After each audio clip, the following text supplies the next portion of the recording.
bienvenue dans cette vidéo qui entre dans le cadre de ce que j'appelle maintenant la contre-histoire de Michel Onfray.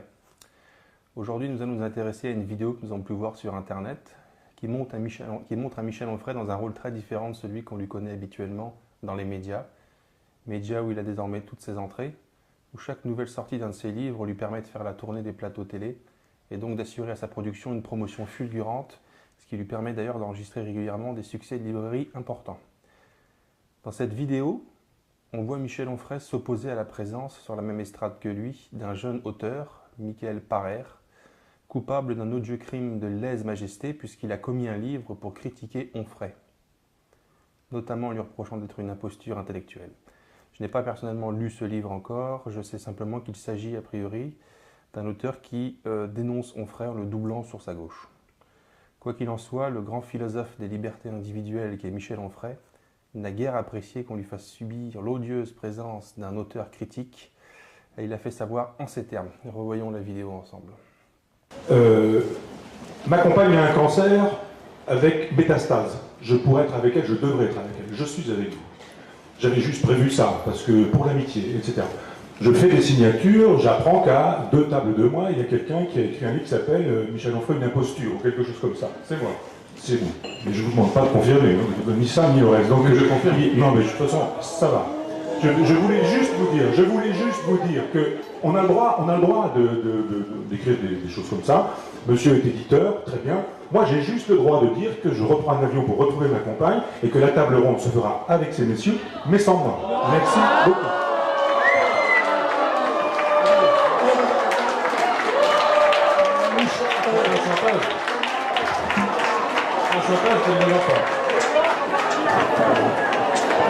Je trouve inadmissible que vous soyez à cette table-là en ayant édité un bouquin sur ce et que paru il y a très peu de temps, nous n'étions pas au courant, dit-on.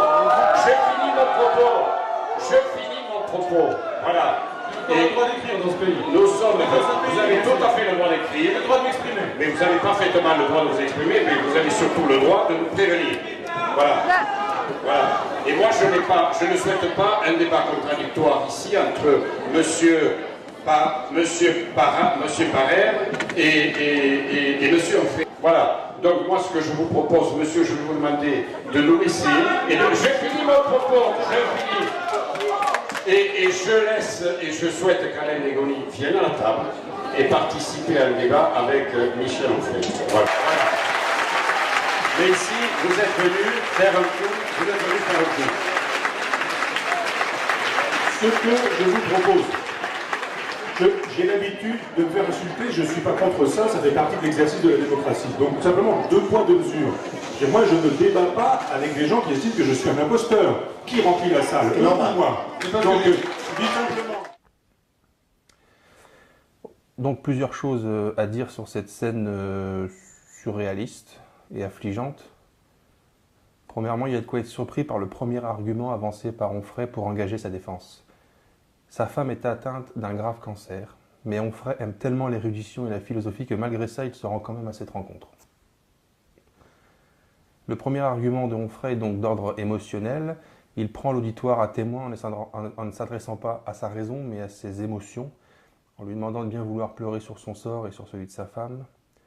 Drôle de façon de faire de la part de quelqu'un qui a écrit un texte qui s'appelle « Rendre la raison populaire », et plus généralement de la part de quelqu'un qui veut être le philosophe du débat, athée forcené donc rationnel, c'est-à-dire présent sur la question des idées et du cerveau, et pas dans le théâtre de l'irrationalité et du pathos. Le fait qu'il commence sa ligne de défense par cet argument n'est pas innocent. En fait, il n'y a concrètement que 2 moments dans ce genre de plaidoirie où cet argument peut être avancé. Soit tout au début, afin d'émouvoir l'auditoire d'entrée de jeu, pour le rendre conséquemment plus sensible à la suite de la démonstration, soit en fin de plaidoirie, si par exemple elle n'a visiblement pas convaincu, c'est-à-dire en déplaçant la démonstration du terrain de la raison vers celui de l'émotion. Ça marche généralement beaucoup mieux d'ailleurs. Ensuite, ces images sont tout de même très loin du Onfray tel qu'il se vend lui-même dans les médias de masse. Depuis des années, il parade sur les plateaux de télévision, à la radio aussi, il signe des tribunes dans la presse également, où il n'en finit jamais de vanter les bienfaits du débat et de la confrontation des idées. Il s'est d'ailleurs beaucoup plaint, et avec raison, du traitement que lui ont réservé les concierges de la psychanalyse freudienne lorsqu'il a sorti son livre sur le charlatan de Vienne. Il a effectivement été accusé, insulté d'être un crypto-nazi, de servir la soupe à l'extrême droite, de donner des arguments aux antisémites. Enfin, et lui-même, Onfray, a assuré ne vouloir répondre à ces attaques que dans le cadre d'un débat serein, débat contradictoire entre adultes intelligents, lequel veut pieux. Et là, dans cette vidéo qui tourne sur Internet, on découvre un Onfray que, bizarrement, les bienfaits du débat n'ont plus l'air de beaucoup intéresser, puisqu'il exige l'évacuation du jeune auteur alors que sa présence aurait été l'occasion parfaite de débattre, justement. Et si ce jeune auteur a critiqué les positions d'Onfray, eh bien de lui répondre, le contredire, lui expliquer qu'il s'est éventuellement trompé ici ou là, bref, de discuter entre adultes intelligents. Invoquer le débat, c'est bien, mais le pratiquer, c'est mieux. Plus difficile, mais c'est mieux. En réalité, Onfray aime le débat, mais seulement si ça lui permet de tisser sa légende. Je m'explique. Devant les caméras, devant des millions de téléspectateurs, il se pose en défenseur des libertés individuelles, en défenseur du débat, mais dès lors que ces conditions ne sont plus réunies, qu'il n'a plus les moyens logistiques d'assurer la promotion à grande échelle de son personnage, alors dans ce cas, au diable le débat, et au diable ce jeune auteur qui croit pouvoir débattre avec Onfray loin d'un plateau télé. Innocent.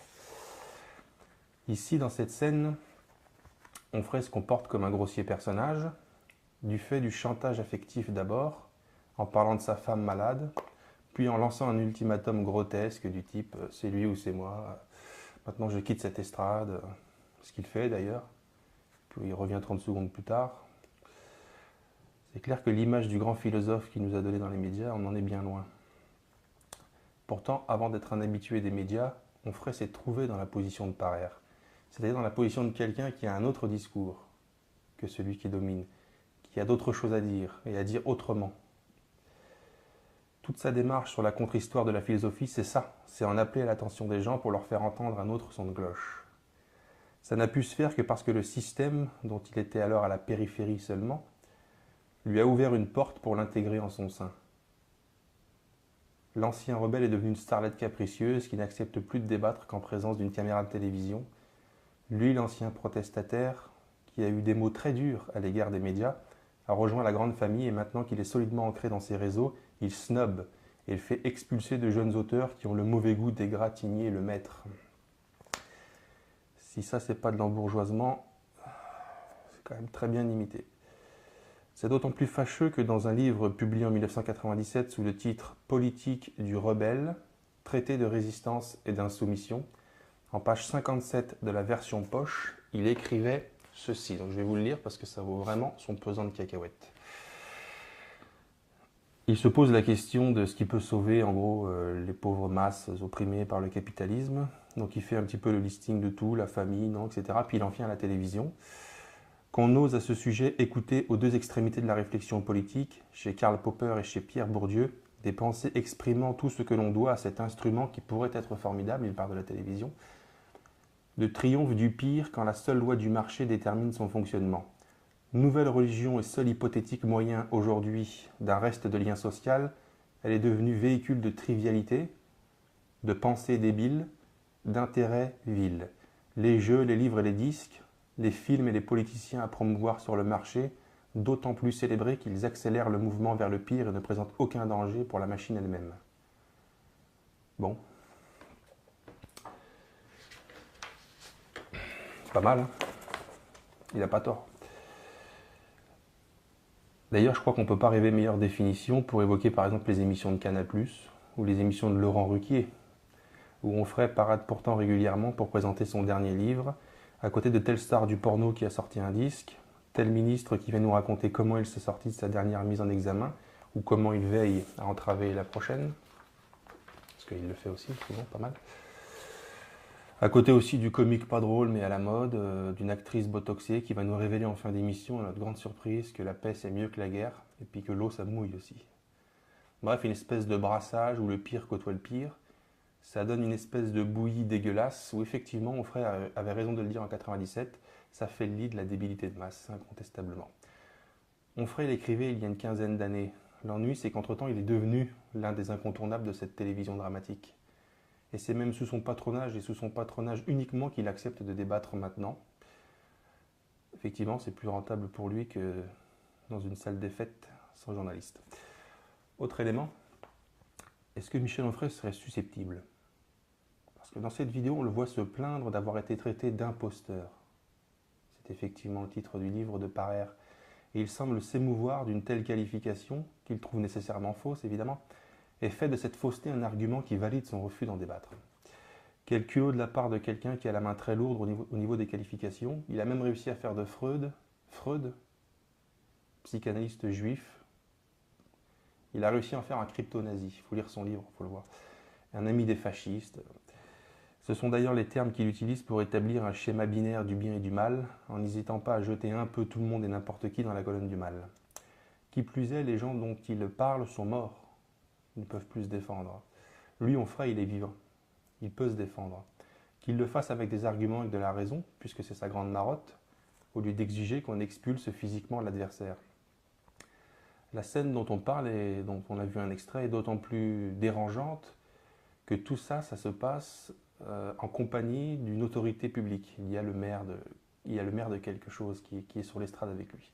Donc Onfray, le libertaire, qui dans son livre a critiqué un peu tout, l'ordre établi, l'État, etc., se retrouve finalement dans la position d'une capricieuse qui exige le départ de ses adversaires et qui le fait aider par une autorité publique. D'ailleurs, c'est probablement une des autorités publiques qui décide à la fin de l'année d'attribuer des subventions publiques à son université populaire. C'est dire à quel point Onfray dérange le système et à quel point il enraye la machine. D'ailleurs, ce qui est intéressant, c'est que dans sa définition de la médiocrité télévisuelle, il explique bien que la télévision met en avant tous ces gens-là, cette médiocrité, ces pensées débiles, etc., parce qu'elles ne remettent pas en cause la machine. À partir du moment où Onfray est devenu l'un des incontournables de la télévision, c'est qu'il faudrait qu'il admette que lui-même ne remet pas du tout en cause la machine. Donc c'était intéressant de revenir sur ces quelques éléments pour déboulonner un petit peu l'idole Onfray, qui a l'habitude de se présenter comme le défenseur absolu du débat et de la pensée rationnelle. Pourtant, moi j'ai l'impression que le débat, c'est un état d'esprit au quotidien. On débat quand toutes les occasions de le faire se présentent. On est dans une file d'attente, on entend deux personnes qui débattent d'un sujet qui nous intéresse, on peut y aller, on se joint à la discussion, dans un café, dans un bar, dans une librairie, et partout où il y a débat, on se joint en débat. Michel Onfray, la conception du débat qu'il a l'air d'avoir finalement, cette vidéo nous le démontre, c'est un débat d'accord, mais quand même un débat organisé, avec la liste des invités connue à l'avance, est-ce que les caméras sont bien en place, l'émission est préparée, on m'a maquillé, etc. Donc en fait, c'est pas du débat ça. Ça, c'est un pastiche de débat, c'est une mise en scène de débat. Le vrai débat, c'est au quotidien, c'est tout le temps, c'est en toutes circonstances, et c'est avec n'importe qui, surtout les gens qui sont contre nos idées. C'est une évidence, sinon c'est pas un débat, c'est une discussion ou c'est un monologue à deux. J'espère que cette vidéo va être beaucoup vue, je parle de la vidéo de Michel Onfray, j'espère qu'elle va être beaucoup vue, parce qu'elle fait beaucoup plus contre Onfray que pour lui. Donc si vous tombez sur cette vidéo, n'hésitez pas à la montrer au plus grand nombre. Parce que des fois, une démonstration vaut mieux qu'un grand discours. Merci d'avoir écouté cette vidéo et à la prochaine.